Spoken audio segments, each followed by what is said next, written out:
What's up, guys? It is Kyle Whissel.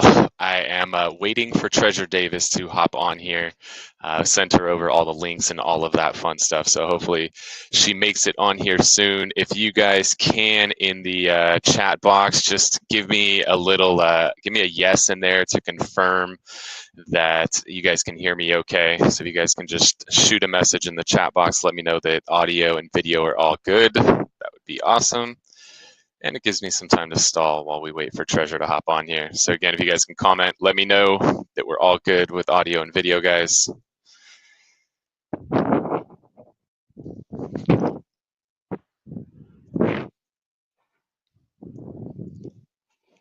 Anybody.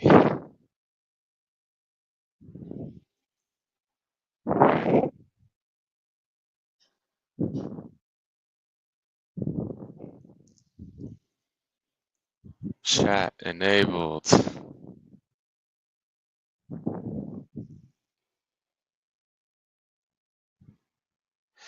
Let's see. Okay, Brian says that you guys are all chatting, and for some reason I cannot see him. There we go. All right, we're good. We're good. All right, let's rock and roll with this, guys. I don't know if Treasure's going to make it on here or not today. But we'll just wing it, because that's what we learn how to do in this business, is we learn how to wing things. The plan for today is there really is no plan. We'll just kind of recap a couple of the things that we talked about regarding teams from the elite retreat, and then I really want to just open it up to Q&A, because we did not get a lot of time at the mastermind to do Q&A. So if you guys have questions, make sure you guys post those in the chat section so that we can take care of them for you. The most important thing when it comes to running teams, guys, is that you have a before, a during, and an after plan in place. Because whether you like it or not, you're going to have agents leave you at some point. So sometimes it's almost better to start at the end as opposed to at the beginning. We actually had an agent leave today. It's just an inevitable part of running a team. So the biggest mistake I see a lot of people make is they don't have a plan in place of what happens when somebody leaves the team. And they expose themselves a lot, because things like your database, I mean, our database has 50,000 leads in it. There's a lot of value in that database. And so you better have a really, really solid plan in place of what to do when somebody leaves, because if you don't, and they could take that database, that could cost you hundreds of thousands of dollars. So make sure that you guys have a solid agreement in place that spells out what happens when somebody leaves the team, and that you have a checklist to follow. Take them off this system, take them off that system. For us, the two most important systems that we have people in where they have access to our database is in our CRM and in our Mojo dialer.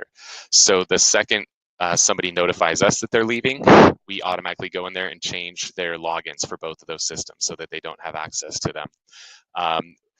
We also, if we have somebody that we're bringing in to cut them, we start that process 30 minutes prior to that meeting. So if I have a meeting set up with somebody for 2 o'clock, my team knows at 1:30 we're going to go and start shutting access down to everything.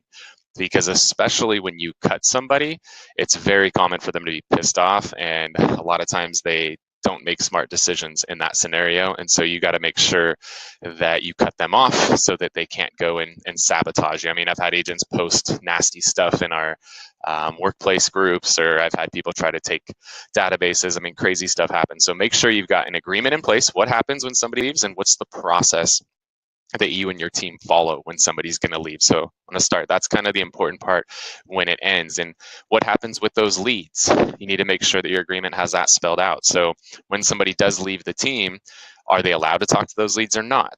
If they do talk to one of those leads, what happens? And you could even say in your agreement that they're not supposed to talk to one of those leads, but what if one of your leads calls them? What are they supposed to do then? Do you want them to tell them to take a hike and waste that deal? Or do you want them to run the deal but pay you off on it? You got to figure out, how do you want that to work? So we talked about at the Elite Retreat that Treasure, in her agreement, if one of those leads of hers comes back and calls that agent after they leave her, she is still owed a 50% referral fee on that. And our previous agreement had 25. We're actually getting ready to redo our agreements, and we're going to follow some of that advice from Treasure, because that's a lot of money. 50% versus 25% is a big difference. So we're actually going to update our agreements just kind of based on that conversation that we had with Treasure. So that's a big part of it. Another big part is the during process. So again, I'm going backwards here, guys, because I think that this is very important that you have the steps down the road figured out before you ever go and try to bring team members on. A couple of the other things that are real important too when you're bringing team members on is what happens once they are a part of your team. How do they get trained? How do they get onboarded? Do you have a system for that? So we talked a little bit about Elite Retreat. You need to have a LMS or a learning management system. One of the ones that's been popular in the Tom Ferry organization is one called Adaptive U. It's adaptive, the letter U.io. A lot of people have been using that. It's free, so that's always attractive to people. But like anything that's free, there's some limitations with it. The reason that we're switching away from that, we're going over to a new one called Talent, is that with that adaptive system is you can't force people to complete this before they have access to that. So we had like an 8-week program built out, and agents would do something from week 1, then something from week 6, and something from week 8, and then come back to week 2 and bounce all over the place. So just like in school, you've got to finish first grade before you go to second grade. There's Treasure up top. Make sure to click the 2 icons to the left. One is your webcam, one is your microphone. Treasure's finally joining us today. There she is. Better late than never, right? Yeah. All good. So we're talking about the during part. So yeah, an LMS, make sure you guys have a really good LMS and put a lot of time into your LMS, making sure that you have everything spelled out, because the more time you put into your LMS up front, the less time you're going to have to put into teaching agents what to do once they're onboarded. So instead of them tapping you on the shoulder every 5 minutes, all right, now what? All right, now what? All right, now what? All right, now what? And having to do that with every single agent that joins your team, you could save yourself a lot of time, a lot of stress, a lot of headaches. And what will happen is now when they have questions about how do I use Mojo, well, now they can go back to that Mojo module in your LMS, and they can go back through that training before they come bug you with questions. So that's a big part of it. And then Treasure, talk about, you guys are using Slack, so talk about how you guys use that for communication. We utilize Slack for everything. So we have channels for everything from like video ideas that we share with our videographer. The admin team has their own stuff. The sales team has their stuff. We have a marketing side. And then anytime we have an event, we do that as well. And then like we're getting ready to go to Mexico on Thursday for the team. So we'll have like who wants a massage, who wants to go on the yacht, like who wants to do this stuff, just so that everything's organized and good to go. And then we also have in there funny stuff, because everybody needs a little place to blow off steam. So that's been a really great one. And I know you use Wins. We use Wins a lot as well. And it's just a really great way to keep things moving forward and keep the culture good and all of that. So. Yeah, the wins, it's amazing how special somebody feels when you share a win. So whether it's their first deal or whether it's their biggest deal, or they just overcame an objection, or they did some good community service, or they did a hike, or any little thing like that, the wins, that's a big one. And that's something that's really, really big for culture. Since we've started that, you really see like, it just makes people feel good when they get acknowledged for doing something. So I love that section. Yeah. So you've been switching everything over to Talent, correct, Kyle? Yeah, we're in the process of moving it all over. So the benefit there is that you can actually have like classes where you got to complete this class before you take that class, and so that you can have a little bit more control over that process, as opposed to letting agents do things at their leisure, because agents are just not very focused people. When you go to recruit team members, which we're going to work our way backward to, that is when you get those super high C's on a disc profile, those high C's usually are the worst agents, because they overthink everything. The best agents are the ones that don't think, the ones that just go and do and just implement. And so the consequence of the fact that agents just go and do is that they don't think, and they're just bouncing all over the place. So it's good to have a system that helps kind of keep agents in their lane before they move over to the next lane, Mm-hmm. And the other thing is, I think that it's a way to, be able to scale your business. And it also makes you look really organized, because you've spent so much time making sure that they're honed into the right training. All of us went to real estate school, and it didn't teach us actually how to be realtors. And so by us setting up these systems for our team members, we're giving them education that they didn't have before, and we're kind of putting it all in one spot. So I know that it's been super helpful for our team to just go in and get through that and make sure that everybody's dialed in with all of our systems like Boomtown and all of that. So I love it. Well, Treasure, let's talk about how you find team members.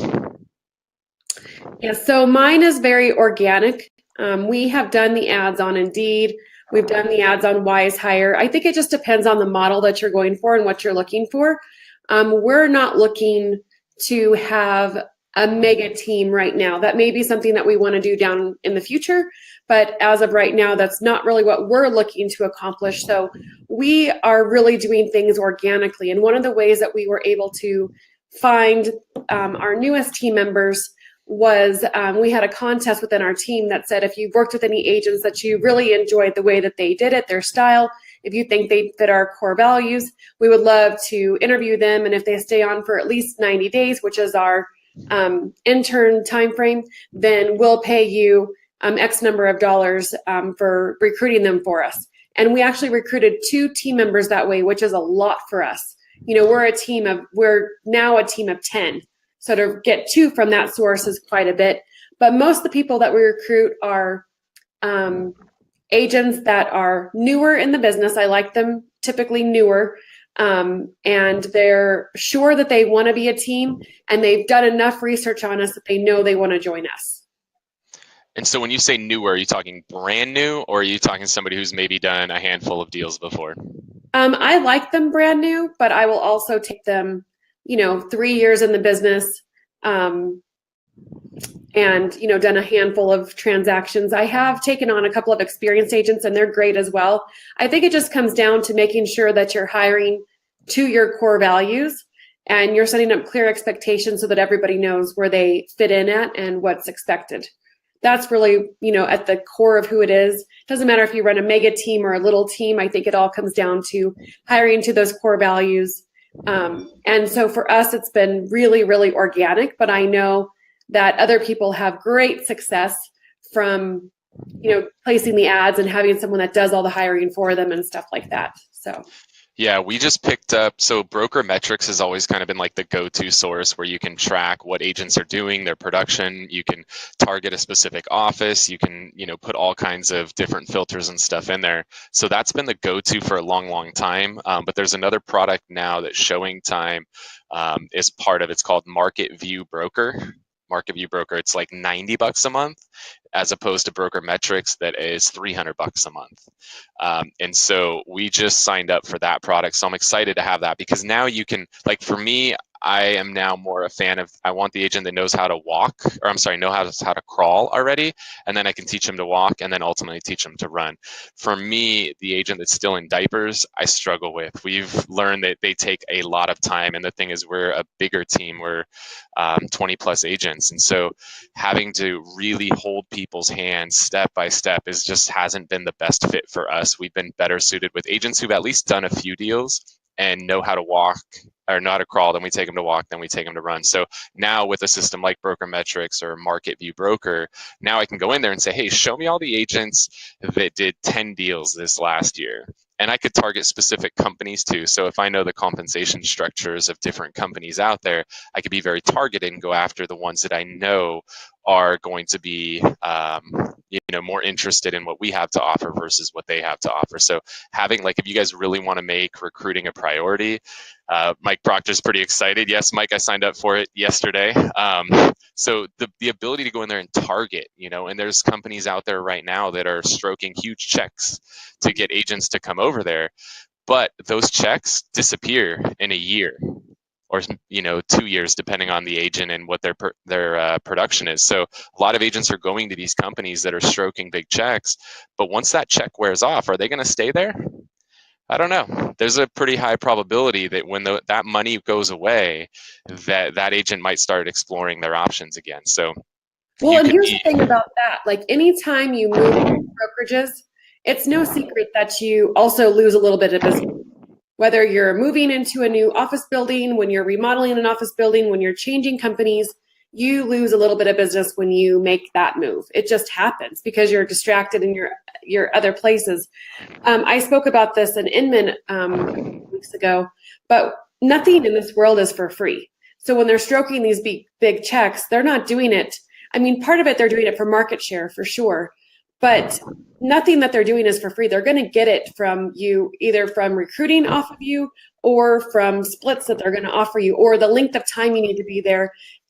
So I think it's really important for people to read that fine print, and the grass isn't always greener, because once you're done, if you're like, oh, I'm just going to be there for 2 years, I'm going to, write out this big check, and then when that check's gone, I'm going to leave, then you still have those expenses and that loss of business when you go to look around and find another company.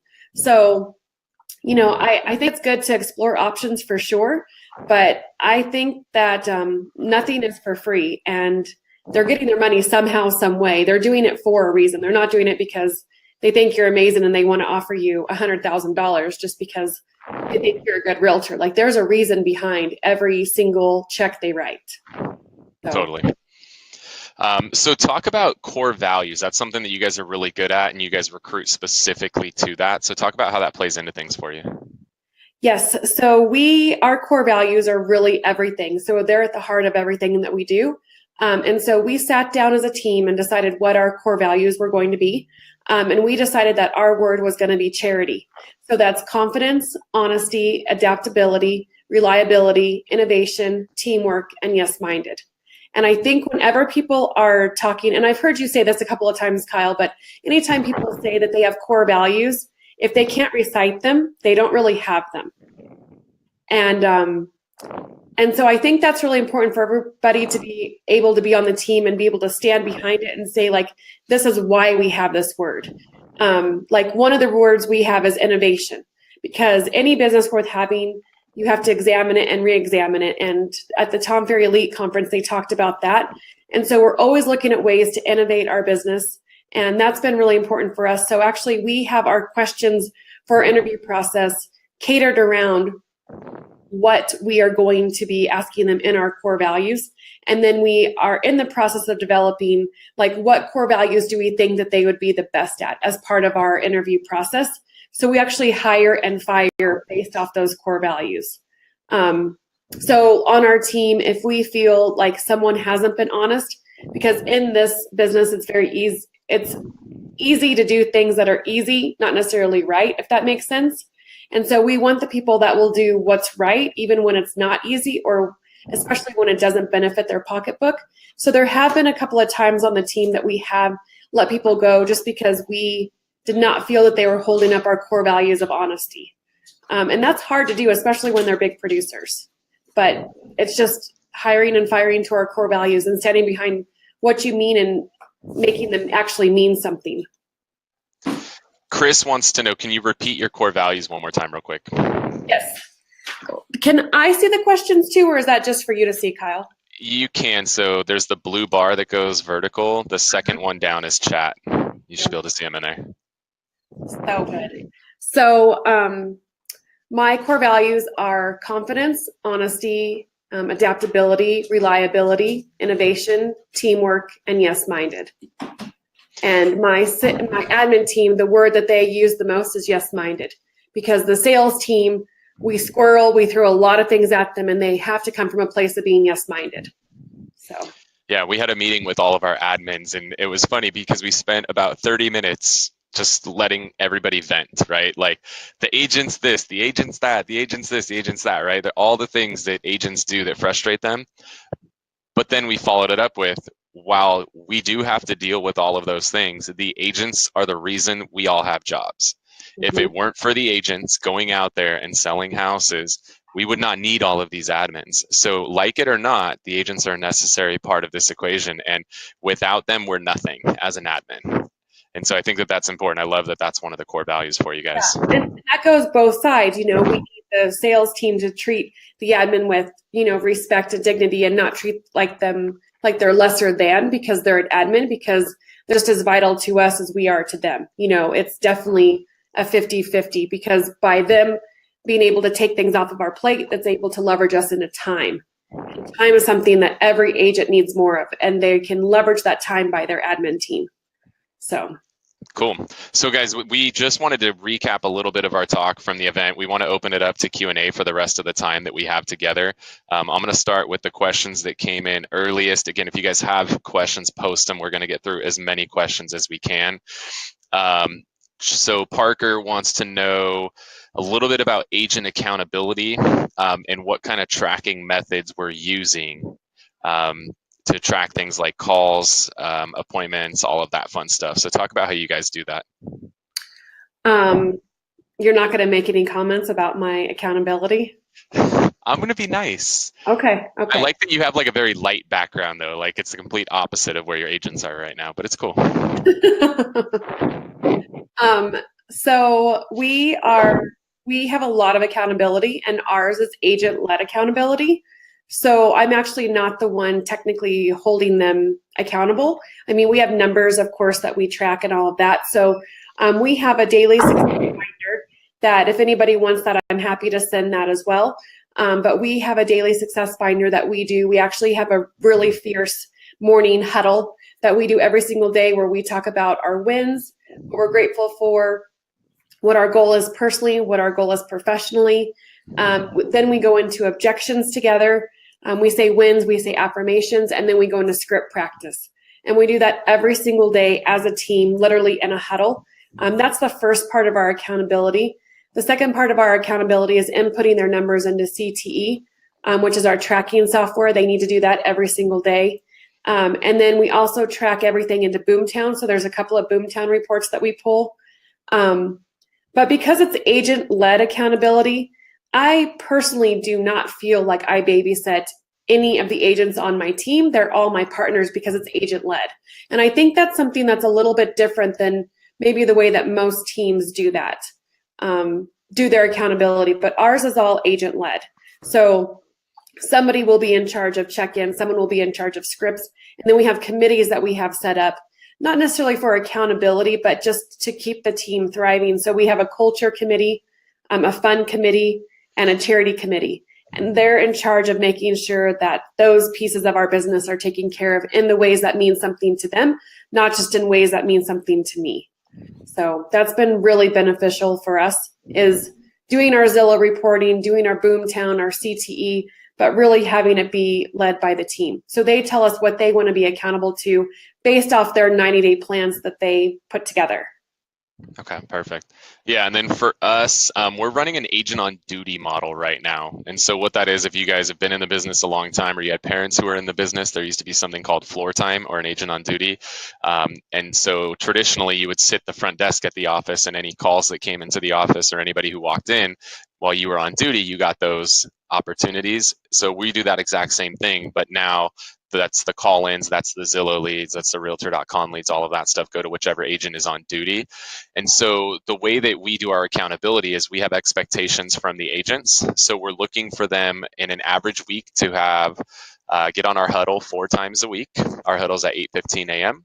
We're looking for them to get on role play calls 3 times a week at 8:30. And we're looking for them to power hour 4 times a week and log their numbers from their power hour. We're looking for them to open house 3 times a month, come to the office meeting 3 times a month, and come to the in-office role play sessions 3 times a month. And so based on how good of a job they do with all of those expectations, don't call them requirements, be careful with that. Based on how well they do with all of those expectations, then when it comes time to pick shifts for the agent on duty, the agents who have done the best job at completing all of those tasks get the first picks. It's almost like a fantasy football draft, so to speak. So every other Wednesday we go in and we look at, all right, who did the best job? Those are our people that are at the gold level. They get to pick shifts at 9 o'clock. Then the next 3 people get to pick silver level. The next 3 picks, next 3 get to pick bronze, and then we open it up for everybody. So it's very beneficial to do a good job with all of those activities, because then you get the best picks when it comes to shifts. And so then we have a dashboard that we've built where every agent can see how good of a job they've been doing and how many points they have in each category and all of that stuff, so they know exactly what they need to work on. And then we sit down once a week and go over all of those numbers. So we look at how many conversations did they have, how many appointments did they set, what's that appointment to conversation ratio. Then we look at how many of those appointments showed and how many contracts and all of those associated ratios. And that way we can see where is the kink in the hose for our agents. So are the agents struggling when it comes to having conversations? All right, well, we need to work on a little motivation to get them on the phone. If they're if they're having a lot of conversations but not setting appointments, now we need to work on the script. If they're setting appointments but they're not showing, we need to work on what was the value proposition and what was the follow-up plan once that appointment was set. If we're getting the appointments but we're not getting contracts, now we need to work on how are we nurturing these leads and taking them from an appointment to an actual contract. So if you don't know your numbers, you don't know what to coach to. So if you track your numbers, it helps you as a team leader with what is it that your agents need help in. And making sure your agents put that data in is the most important part, because it's a garbage in, garbage out kind of thing. So if they don't put the right numbers in, then you're not going to be able to put the right amount of coaching back out of it. So numbers are very important, and we've just found controlling lead flow is the best way to get agents to do what you want them to do.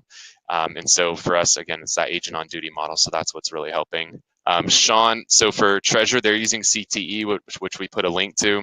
And then all of our stuff is Google Forms, Google Sheets, and Google Data Studio, which are all free products, but they require some time and effort to get them all dialed in to show what you want. So CTE is a great plug and play system.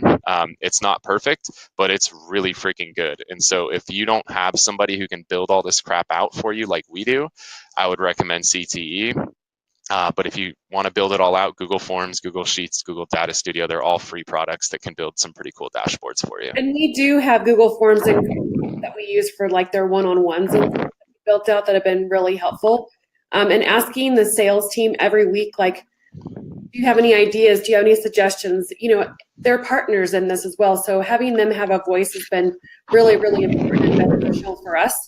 And we've gotten some amazing ideas from them that, you know, they have brought from other teams or other companies or things like that, that we've been able to incorporate for us. So we do use Google Forms that filters into an Excel spreadsheet, obviously not for all of our main data, but that's been really helpful for us. So. And then what do you guys do, Treasure, when they don't want to put their numbers and stuff into CTE? Then they're not meeting a core value. So our core values, that would be not meeting yes-minded. So then we would probably sit down with him, try to coach up and say, you know, one of our core values is being yes-minded, and we really need this data, and this is the reason why we need this data. Obviously, I wouldn't be the one giving that talk. That would be Aaron, the CFO, saying this is why we need this data, and this is what we track, and this is how we make sure that we're buying enough leads and we're spending enough money on client events and whatever else. And so this is really helping us to do, you know, whatever it is. And if you're not willing to meet this, you know, do you have any ideas or suggestions around it? The other thing that we set up, because it isn't sometimes so much that people don't want to do it, it's that we forget to do it. You know, so always assuming best intention. So we actually set it up so that it's a reminder to everybody on the sales team. It actually sends them a reminder to log their CTE at like 8 o'clock every night. And that's been helpful for us, because it's not always a matter of that they don't want to, it's a matter of that they forget. And if they don't want to, then you probably have a culture problem. Yeah, and it's not hard. Look, guys, this is an iPhone. Here's how this works. Say, hey, Siri, remind me to log my numbers at 8 o'clock every day. Okay, I've created a recurring reminder about log my numbers. Like, that's all your agents have to do. It literally takes them 5 seconds. Set that crap up for them. Yes, we actually did ours so that it sends them a calendar reminder with their CTE link in it at 8 o'clock. But you can do it either way, that works. I mean, the point is just to get it input, and then we show it up on the screen, and then we do track it. So their minimum that we want to see is 10 either appointments or future hours, power hours. We want to see 10 of those a week. And so we do track those, and then whoever has the most, we always reward them with a win. So one of the girls on our team, Leanne, she had 15 for last week, either appointments and or hours of power in a week, which is phenomenal. So I gave her a shout out yesterday on our win page, like, good job. That was amazing. So I love it. Jeff Moore's got a question about part-time agents. How do you manage this? What are your standards for them? So what's your feeling on those, Treasure? We don't have part-time agents. This is a full-time business. So if they want to be part-time, we wish them success in other places. Yeah, we struggle part-time agents. It's so tough. We in our group, we have my personal team, and then we have an independent side. And so if somebody wants to be part-time, the independent side is probably a little bit better for them, because there's just no way they're going to be able to meet all of the expectations that we have for a team agent. They're not going to be on the huddles every day. They're not going to be on the role plays. Like, they just can't meet what we're looking for out of them. So we can put them over, because sometimes you have people, I have one right now, that can't afford to come straight over into real estate, right? Because if they don't have at least a 90-day nest egg, at least, like, I'm ideally looking for a 6-month nest egg. If they don't have that nest egg and they come onto your team, they're screwed. They're going to be in a bad spot really, really quick. I mean, we had an agent recently who couldn't even come into the office for her shifts. She's like, we're like, where are you at? You need to be here at the office. Oh, I don't have enough gas to get there. Well, what is it? What are you going to do if a buyer wants to go see a property? Like, so you need to make sure you've got agents who have the income. And for some agents, maybe they don't have that. They need that secondary income. And so if they do, that's cool. Go do your 9 to 5, and then you can do deals on the side, but you can't be a part of my team. Right. If you want to be part of the team, it's a full-time commitment. And And full-time in real estate is not 30 hours, 40 hours. It's not. And we have had people on our team that started that needed income sooner, and for the right people, like, we can morph that into a showing agent, or morph them into doing some admin stuff. There's things that we can do to be creative if they're the right fit for the team. We've done that a couple of times, and it's worked out really, really well, but we set the right expectations up front and communicated every step of the way. So I love it. Let's see, a couple other questions. Peggy wants to know, do you have suggestions on how to encourage office management to be more team friendly?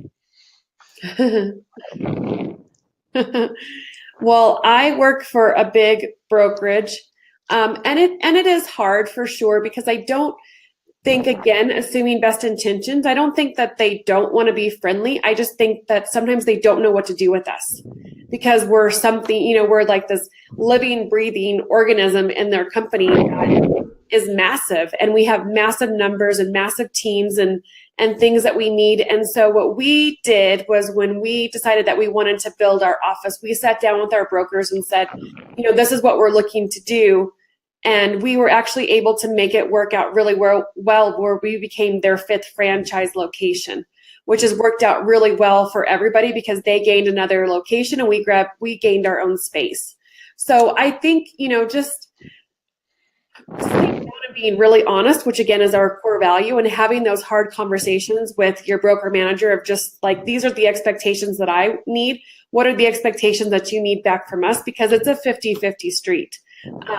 So if you're talking about, I'm assuming that Peggy is talking about office management from brokerage versus office management on the team. So yeah, well, that answered that. As far as the office management within your team, they just have to understand, like we were saying earlier, they don't have jobs without the agents. Yeah.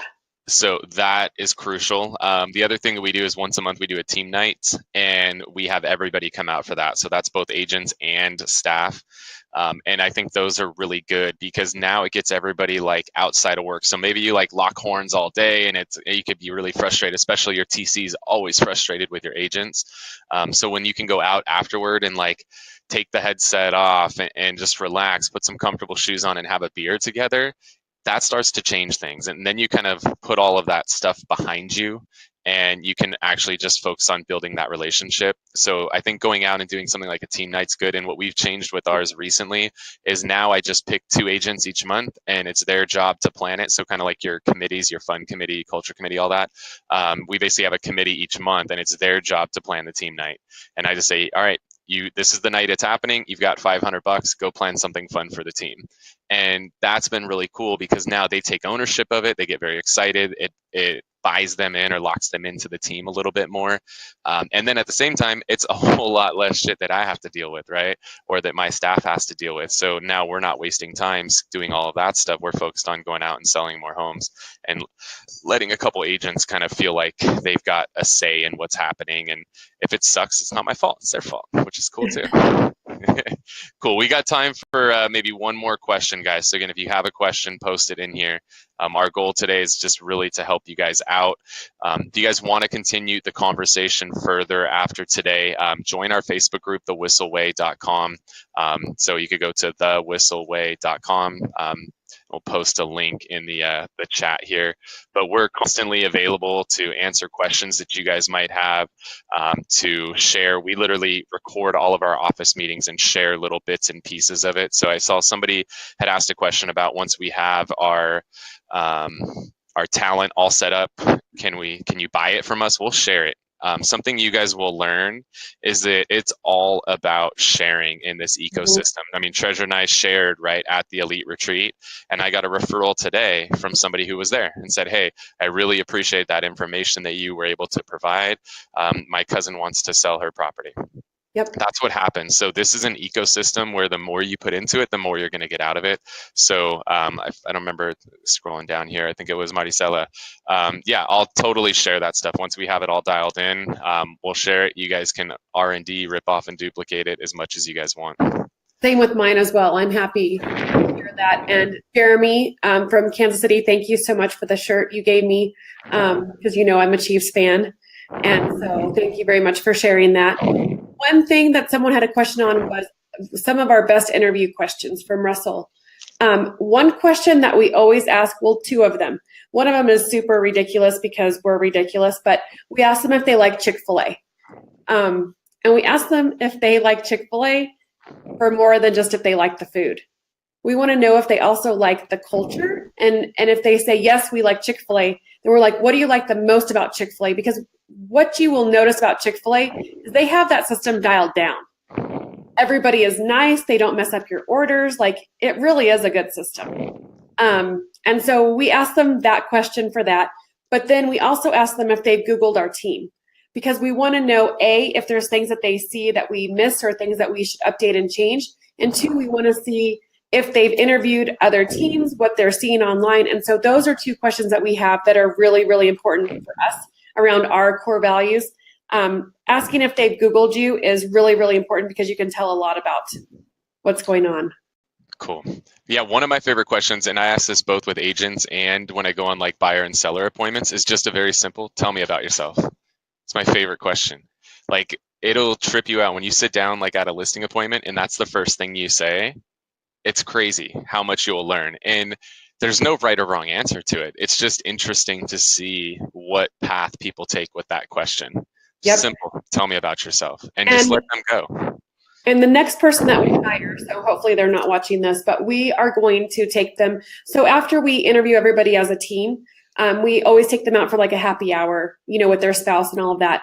The next person that we do this with, we are actually going to go out to dinner and have the waitress mess up their order on purpose, because we want to see how. From that link I posted. Yep, that's fantastic. I loved it.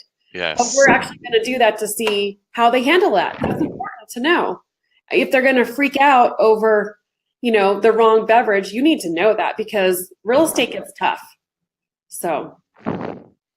Yeah, so I don't remember what that was from. It was probably like a Harvard Business Review or something, but yeah, just simply take somebody out to dinner, intentionally have the restaurant screw their order up and see how they react. And if they blow up and completely lose their mind, then that tells you a lot about somebody. And if it's something where they're very gracious and, oh, hey, it's okay, you know, that tells you a lot about somebody as well. So it's a really good test to put people through. I think it's fantastic. I can't wait to try it out. Yeah. Good stuff. All right. Well, that's all we've got for you guys. We do have another webinar coming up here in like 20 minutes. So if you guys want to hop on that, we're going to be talking about our thoughts for 2019, some of the opportunities that we see out there. So a big thing right now, this is a motto that I'm living by, is you don't create market share, you take it. And so 2019 is an awesome opportunity to go and take down some market share. So we're going to share some of that. If you guys want to sign up for that one, it is market.kylewhissel.com, market.kylewhissel.com. Oh, it's in 4 minutes, Brian. Brian says it's in 4 minutes. Sorry. So you guys can hop on there. We got to cut out, and we'll see you on the other one. And again, if you guys want to stay in touch, just join thewhisselway.com. Talk to you guys later. Have a good one.